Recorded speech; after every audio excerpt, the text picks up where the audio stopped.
Good morning, welcome to news analysis. నేను జ్యోత్స్న. డిస్కషన్లోకి వెళ్లే కన్నా ముందు వివిధ పత్రికల్లో వచ్చిన వార్తా కథనాలను ఒకసారి చూద్దాం. తెలంగాణ వార్తా పేపర్స్ చూసినట్టయితే ముందుగా ఈనాడులో మనకు ప్రధాన వార్తగా నిన్న పోలవరం నల్లమల్ల సాగర్కు సంబంధించి సుప్రీంకోర్టులో విచారణ జరిగినటువంటి విషయం మనకు తెలిసిందే. తెలంగాణ సర్కార్ వేసినటువంటి పిటిషన్కు సంబంధించి నిన్న విచారణ జరిగింది. ఈ క్రమంలో జస్టిస్ సిజే చీఫ్ జస్టిస్ చేసినటువంటి వ్యాఖ్యలను ఇక్కడ కీలకంగా తీసుకుంటూ విచారణ అర్హతే సమస్య అంటూ వార్తను హైలైట్ చేసింది. వివరాల్లోకి వెళితే గనక పోలవరం నల్లమల్ల సాగర్ ప్రాజెక్టు నిర్మాణానికి సమర్పించిన ప్రీ ఫీజిబిలిటీ రిపోర్టుకు కేంద్ర జల సంఘం ఆమోదముద్ర వెయ్యకముందే డిపిఆర్ తయారీ కోసం ఏపీ టెండర్లు పిలవడాన్ని సవాల్ చేస్తూ తెలంగాణ సర్కార్ దాఖలు చేసిన రిట్ పిటిషన్పై విచారణను సుప్రీంకోర్టు 12వ తేదీకి వాయిదా వేసింది. అంతర్రాష్ట్ర జల వివాదంపై తెలంగాణ ప్రభుత్వం ఆర్టికల్ 32 కింద దాఖలు చేసిన రిట్ పిటిషన్ విచారణ అర్హతపై సర్వోన్నత న్యాయస్థానం సందేహాలు వ్యక్తం చేసింది. అయితే ఇరు రాష్ట్రాలు మధ్యవర్తిత్వాన్ని పరిశీలించాలి అని చెప్పేసి చీఫ్ జస్టిస్ సూర్యకాంత్ సూచించినటువంటి విషయాన్ని ఇక్కడ ప్రస్తావించారు. మరోవైపు ఈ వాదనల్లో తెలంగాణ తరఫున ఈ ట్రిబ్యునల్ తీర్పును ఏపీ ఉల్లంఘించింది అని చెప్పేసి తెలంగాణ తన వాదనను నిన్న వినిపించినట్టుగా తెలుస్తోంది. ఇక రైట్ సైడ్ పైన టాప్లోనే గనక చూసినట్లయితే కలిసి ఎదుగుదాం అని అంటున్నారు ఏపీ సీఎం చంద్రబాబు నాయుడు. తెలుగు రాష్ట్రాల మధ్య విద్వేషాలొద్దు, పరస్పర సహకారంతో ప్రపంచంలోనే నెంబర్ 1 జాతిగా మారాలి. ప్రపంచ తెలుగు మహాసభల్లో ఏపీ సీఎం చంద్రబాబు పిలుపు. గోదావరి నీటిని తెలంగాణ ఎంత వాడుకున్నా అభ్యంతరం లేదని వెల్లడి. ఇక పూలే జీవితం స్ఫూర్తిదాయకమన్న సీఎం. మంత్రులతో కలిసి సినిమాను వీక్షించిన రేవంత్ రెడ్డి. అసెంబ్లీ నుంచి ప్రసాద్ ల్యాబ్స్కు ఆర్టీసీ బస్సులో.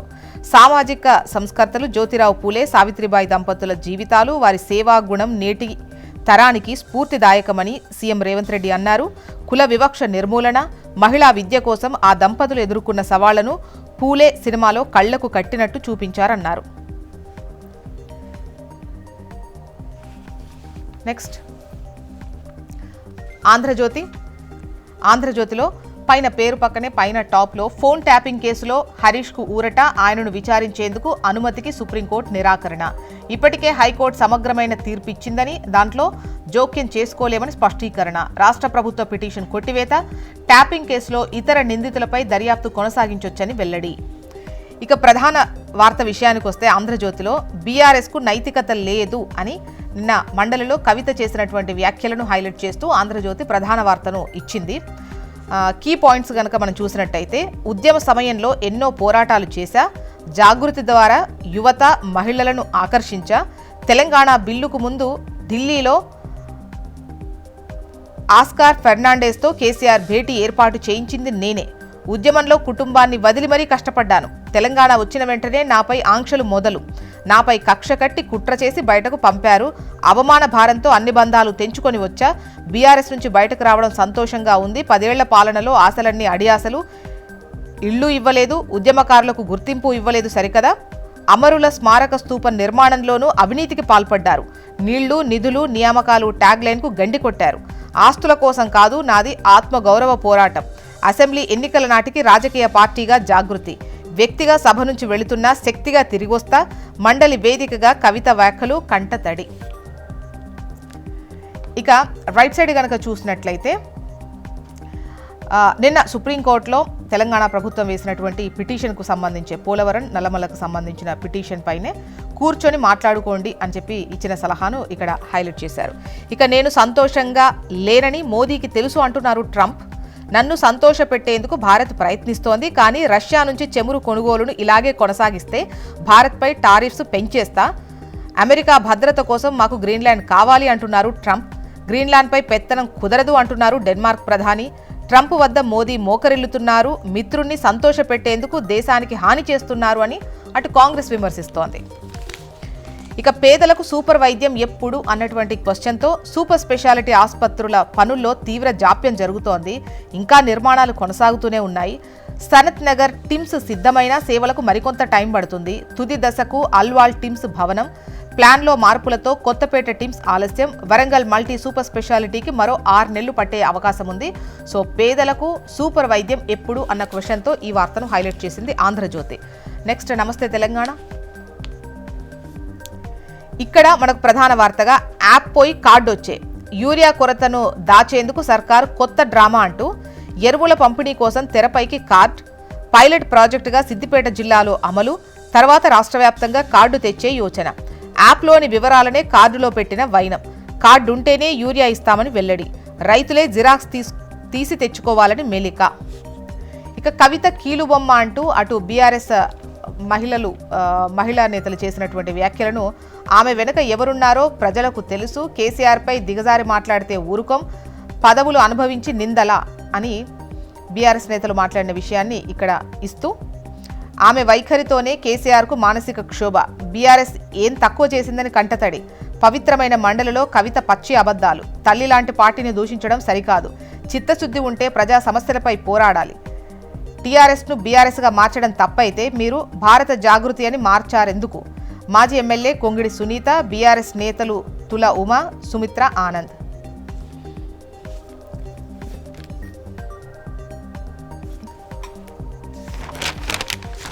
మరోవైపు ప్రధాన వార్త విషయానికి వస్తే, కమిటీ మీరే వేసుకొని కోర్టుకు వస్తారా అన్నటువంటి క్వశ్చన్తో రేవంత్ సర్కార్కు సుప్రీంకోర్టు సూటి ప్రశ్న, నల్లమల సాగర్పై స్టే ఇచ్చేందుకు నిరాకరణ. ఇక ఫోన్ ట్యాపింగ్ కేసులో సర్కార్కు చుక్కెదురు, సుప్రీంకోర్టులో మాజీ మంత్రి హరీష్ విజయం, విచారణకు అనుమతించాలంటూ దాఖలు చేసిన స్పెషల్ లీవ్ పిటిషన్ను కొట్టేసిన ధర్మాసనం. హ్యాపీ న్యూ ఇయర్ ఆఖరి కాల్, నిఖిత తండ్రి కన్నీరు మున్నీరు, అమెరికాలో హైదరాబాదీ దారుణ హత్య, మాజీ బాయ్ఫ్రెండ్ చేతిలో మెట్టుగూడ యువతి హతం, మిస్సింగ్గా ఫిర్యాదు చేసి భారత్కు నిందితుడు పరార్, చెన్నైలో అర్జున్ శర్మను అరెస్ట్ చేసిన ఇంటర్పోల్ టీం. నెక్స్ట్ ఏపీ వార్తా విశేషాలు చూద్దాం.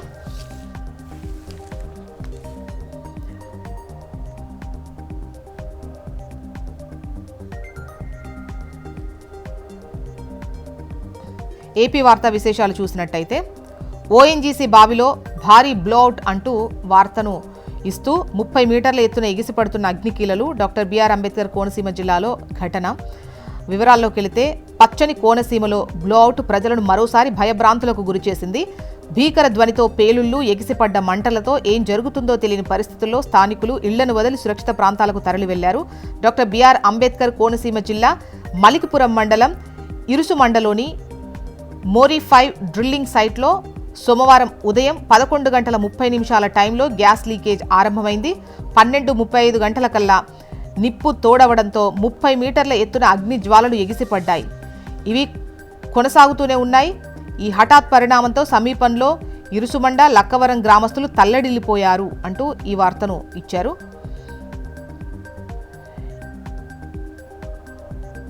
నెక్స్ట్ ఆంధ్రజ్యోతి. ఇక్కడ కనుక మనం చూసినట్టయితే, మన భాషను మరవద్దు, ఇజ్రాయెల్ యూదుల్లా శక్తివంతం కావాలి, తెలుగు జాతి అగ్రస్థానంలో నిలవాలి, టెక్నాలజీతో తెలుగుకు వచ్చిన ముప్పు లేదు, పైగా టెక్నాలజీతోనే మరింత పురోగతి సాధ్యం, ప్రపంచ తెలుగు మహాసభల్లో సీఎం ఉద్ఘాటన. కూర్చొని మాట్లాడుకోండి, గోదావరి వివాదాన్ని మధ్యవర్తిత్వంతో పరిష్కరించుకోండి, తెలంగాణ ఆంధ్రప్రదేశ్కు సుప్రీంకోర్టు సూచనలు. కోనసీమలో బ్లోఅవుట్, 100 అడుగుల ఎత్తుకు ఎగిసిపడుతున్న అగ్నికీలలు. నెక్స్ట్ సాక్షి. సీమ ఎత్తిపోతలకు చంద్రగ్రహణం అంటూ ఇదిగో సాక్ష్యమని సాక్షి ప్రధాన వార్తను ఇస్తూ, ఈఏసీ కోరిన సమాచారాన్ని ఉద్దేశపూర్వకంగానే ఇవ్వని బాబు సర్కార్ అంటూ, పర్యావరణ అనుమతిపై 2024 నవంబర్ 5, 2025 జనవరి 1 సమావేశాలు నిర్వహించిన కేంద్ర అటవీ పర్యావరణ శాఖ ఈఏసీ చంద్రబాబు సమాచారం ఇవ్వకపోవడంతో 2025 ఫిబ్రవరి 27న ఈఏసీ సమావేశంలో పర్యావరణ అనుమతి ఇవ్వని వైనం. తెలంగాణ సీఎం రేవంత్ రెడ్డితో చీకటి ఒప్పందం వల్లే సీమ ఎత్తిపోతలను అడ్డుకున్న చంద్రబాబు. ఇదే అంశాన్ని గతేడాది మార్చి 19న లోక్సభలో ప్రస్తావించిన వైఎస్ఆర్సీపీ ఎంపీ వైఎస్ అవినాష్ రెడ్డి. ఇక ఈ ప్రభుత్వంలో అధికారులకు కోర్టులన్నా కోర్టు ఆదేశాలన్నా లెక్క లేదు, పవర్ఫుల్ వ్యక్తి కింద పనిచేస్తున్నాం, ఎవరూ ఏమీ చేయలేరు అనుకుంటున్నారు, తమను తాము చాలా గొప్పగా వారిగా శక్తివంతులుగా భావిస్తున్నారు, ఏకంగా న్యాయస్థానాలతోనే ఘర్షణ పెట్టుకోవాలనుకుంటున్నారు.